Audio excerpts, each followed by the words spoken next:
Hi, this is John with WTI, and this is my option that I use for keeping my doors clean and at the same time not making the quickie sound. This is the Trooper 3-in-1 oil. I use this for my motorcycle. Like right now, I'm trying to restore my motorcycle, and I keep everything greasy and moving in the right way with this.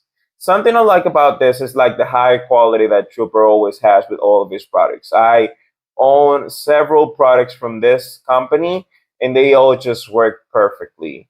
Like I use this for my motorcycle, for the spinning wheels, for any of the metal parts that they always doing hinging movements in the doors in my apartment and everything that is gonna need for them to stay flexible and moving in the right direction without being rusty.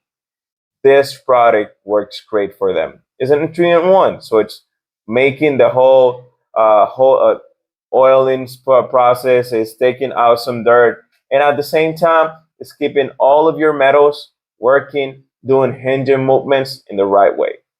This was John with WTI. And that's my pointer.